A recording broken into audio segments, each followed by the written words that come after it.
for joining me on my patio. This is true. This is her beautiful patio. This is where we are.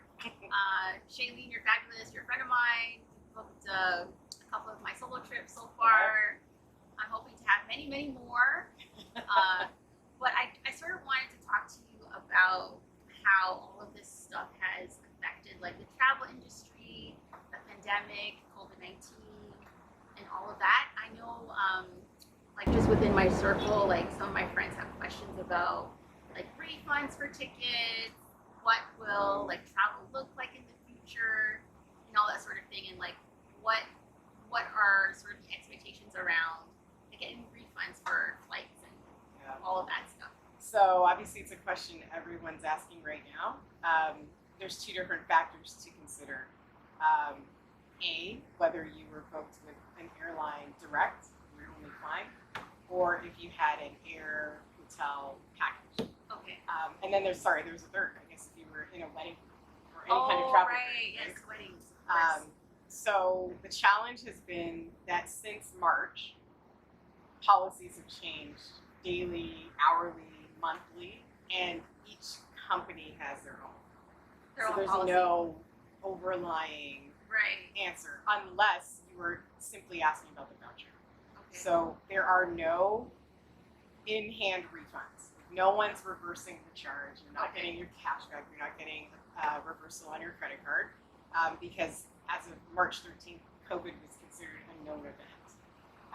So now that it's a pandemic and everyone's looking at the force majeure portion of their contract, it sounds great, but in reality, it did hit every aspect of the planet in every industry, not just travel.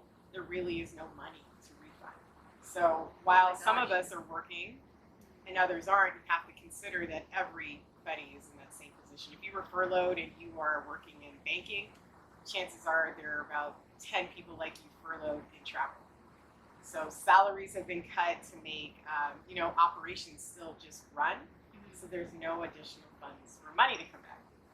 But the other part is that the Canadian government and the governing boards for travel tourism have stated that something had to be given back. Right? We can't just say you get nothing. So there's what most people are seeing is called a future travel credit or a voucher. Okay. So the full amount that you spent, you will have to use, and they have different parameters in terms of conditions. Some of them are 2 years. Okay. And that was the first year that came out, and people were, excited and exhaled. But then, as the year has disappeared, yes, it is. It's also leading up for 2 years. Yes. So people are a little upset now. Companies like Air Canada have decided to, bite the bullet and make them. I can't ever think of the right word for this, but they don't expire.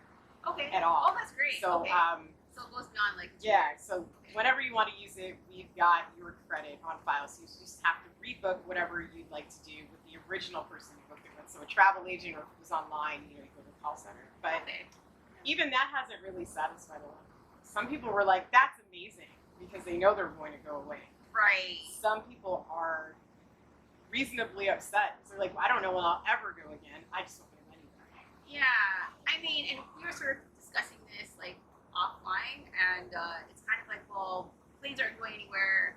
Like, why can't I get my money back? Mm-hmm. And you sort of like, you Yeah. went through that. If you really think about it, and it's hard to say, and it's I'm being very blatant and blunt, right? It's not this simple, but really, we are all living on credit. We spend money for travel on credit, and these companies, though they're huge and we see the profits, they run on credit as well. So for them to honestly try to refund all of us, they don't even have the money to do it, like in hand.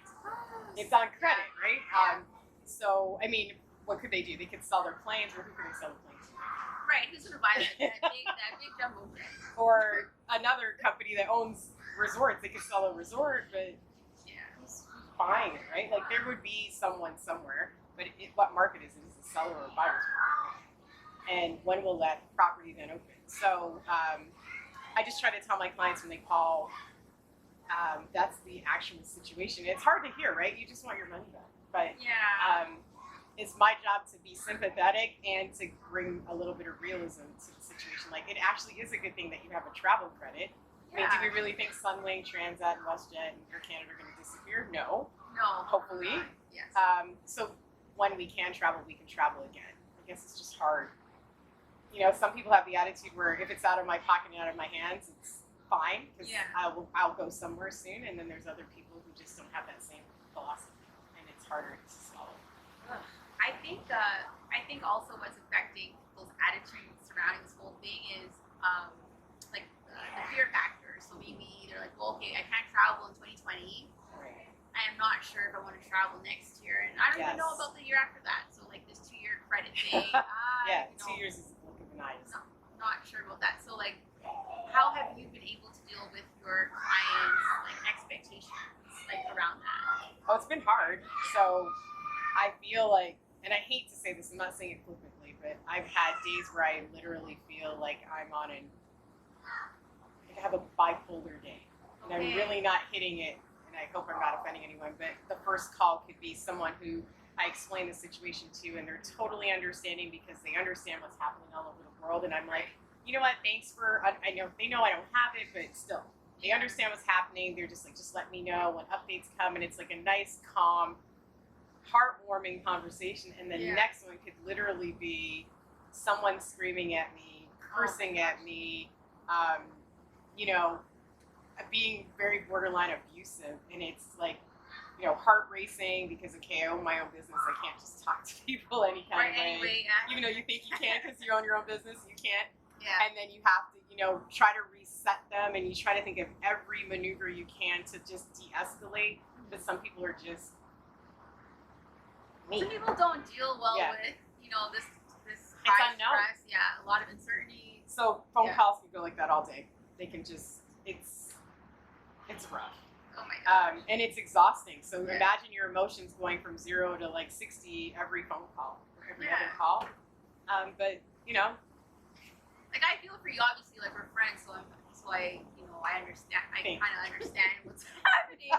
But I'm just like, oh man, I hope you're able to cope with it in some way, like do something for yourself. It's getting better. Like, you know what? It's funny, and I'm sure everybody's in this position. If you ever worked in the office before and now you're working from home, and maybe you don't have as much. We have a lot to do, but it's still not, you know, racing to get up and get out of the house.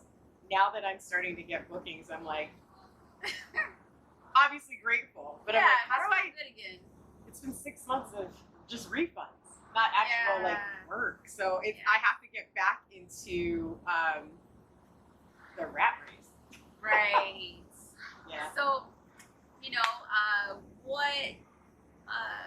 I mean, you're not psychic, but like, what do you foresee in travel for like the next maybe year or so? Well, you can predict. I don't know. People are predicting, and I've seen it just recently. And like, you know, you look at your friends like Facebook posts and say, "Oh, look, they're camping this weekend," or they went to Quebec, or you know, people in the States are just going to other states. But you know, I mean, people in the U.S. are still going to Mexico, so there's still a lot of travel. Right. It's not as much, but yeah, there's a lot of domestic travel. A lot of tour operators are trying to come up with self-guided tours across the country or in your own province. National parks are seeing more visitors. On the other hand, there's people like me who don't do any of that. Right. I don't do any of that either. And so I'm spending. I just don't. That's just not what I do. So I'm spending more time investigating new destinations that maybe I'll go to when we can. Okay. So that's what I've been doing, but I really do think it's going to be a lot slower. Like in weddings, I believe, and I again can't predict it, but I predict I'm going to have more weddings, but they're all going to be smaller. They're going to be smaller groups of people. I say that, but I just booked a wedding and it's already 16 groups. So wow. Okay. I could be wrong. Again, I'm not. Is that for next year? It's for next year. For 2021. Okay. I do also think that it's going to pick up or be a little more, depending on the second wave of COVID. Right. I think second half of next year is that's really what I'm looking for. Most people are hoping after the summer that they'll be okay. And, you know, we all hope we'll be okay. Though there are still some people who are traveling earlier around next year that I'm like, fingers crossed. Right. Hope we can go. Yes. We just try to help them understand there's a possibility you may move your date. Okay. So, I mean, all that sounds good. And I mean, just going back to what you said earlier about like how folks are sort of rediscovering maybe Canada, maybe staying more local. Right. That's a good thing too. Sort of Learn your country. Learn your country, church, what we kind of have that's sort of been like the theme, I think. Like people are sort of getting back into like, okay, like this is what I have, I'm thankful for this, let me explore that. Like, this is in my backyard type of thing. But like what are some takeaways that people can, if there are any? I think even though we know insurance isn't covering COVID right now, I think everybody who had it before March is like, thank God I had it. Okay. Again, so now new insurance won't cover COVID, but it covers any unknown event. That's the literal definition of it, right? You don't know what's going to happen. So I've had people just today who were like, maybe I'll cancel my insurance that I just bought from you because it doesn't cover COVID. And I'm like, well, what if there's COVID-21? Right. Like, that would be a whole new COVID. Right. With a whole new name, and it could be the same thing. Or just, what if some other thing comes? You would be like, you always need people who buy it. insurance. You should, but you know what? It's a. I feel like they pull teeth, and so I usually at least try at the very least to get people to get medical, because medical is really cheap. It could be like $20 to $30. Right. Yeah, you've gone. Medical. Like just have that. Like please have that, because I've know. seen people get to resorts and break their leg when they get there, like slip on the stairs when they enter, or they went on an excursion and they twisted their ankle. And consider we're in Canada, never mind the Americans, but the Canadians, we have OPEB, right? Or at least in Ontario. Right. So you would just go and get taken care of, typically. So if you're there, you got to pay for everything. The bandage on your ankle, oh my gosh. any kind of pill they give you for the pain. Like everything is, you have to have the cash, and it's in US dollars. As opposed to having your card and saying, oh, I hurt myself, I have my insurance, and find out which clinic to go to and just have it dealt with. Yeah. It's scary. I would just, that's something I think that everyone should consider, insurance. And to budget it, you should always budget like 12 to 15% of the total of your trip to have everything covered. Your bags, cancellation, That's good. loss and delay, and so the higher your trip, obviously, the more it's going to cost. But there's a reason why. Like you're going either somewhere very far, or it's a longer trip because it goes by the days, and your birthday, because it's an insurance company, so they're going on statistics. Yeah. But it's a good number to have, like if you just want to over budget or just. That's a really good takeaway, and I think most people can appreciate that. Because I think some people, like even myself, like, okay, my budget is this, and I don't want to go over that. But it's like, oh no, G, you need insurance, you need this, you need to think about like all these other things that may come up. And people get upset if you give it to them right away. They're like, well, you're trying to sell me insurance. Well, I'm not even an insurance broker. Yeah, obviously I get a commission off of it, but I don't want you to have an issue and then come to me saying, why didn't you tell me to get insurance? So I just make sure everywhere it's very important. You should ask me questions. I can send it to you. And you don't have to get it from me. You can get it from your bank. You can get it from work, your credit card. Right. The only thing I would caution is on your card, two things. You need to use the same card for your whole payment of your trip. Because some people try to pay their deposit on one and then use another card later, which is almost normal. Most people do that because maybe they have points, or they realize, oh, I should use this card instead. Yeah. But it's not valid unless it's all on one card. And I don't think people know that. No, they don't. And they find out. I didn't know that. I just learned that right now. Yeah, like I've had to help a few people. Like, maybe you should refund that and redo it on another card, because if that's the card with your insurance, it's what you need to use. And then if you purchase travel insurance, you have legally 10 days to cancel it and refund. Okay. You may have found something you prefer, or found out you already had coverage, or maybe something cheaper. Right. I mean, cheaper isn't always better, but sometimes it just works for you, and you have that, ability to cancel. Okay. Yeah. These are some good points. Thank you for this. Hopefully this helps some viewers. Hopefully. If you have questions, I'm around. I answer questions for people who aren't clients all the time. And so, how can people reach you? What are your social media handles? Yeah. What's your contact information? So the easiest way to reach me is email, but my email is very long. But either way, I'll let you know what it is. So it's Shalene, so my whole first name, SHALEN, at Latitude Concierge Travels with an S.com. I'm on Instagram, and my Instagram handle is at Latitude Concierge Travels. There's an underscore under each.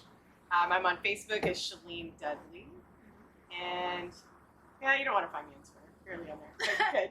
And I must admit, you've answered all of my silly, whatever. They're not silly. right before I Thank travel. you. So I appreciate that so much. You're super helpful. But yeah, thank you so much. Of course. And this was great chatting with you as always. So thank you. Yes. Cheers. And cheers to the rest of 2020. Yes. Whatever Amen. is left of it. There's a lot left. Yay. Thank you.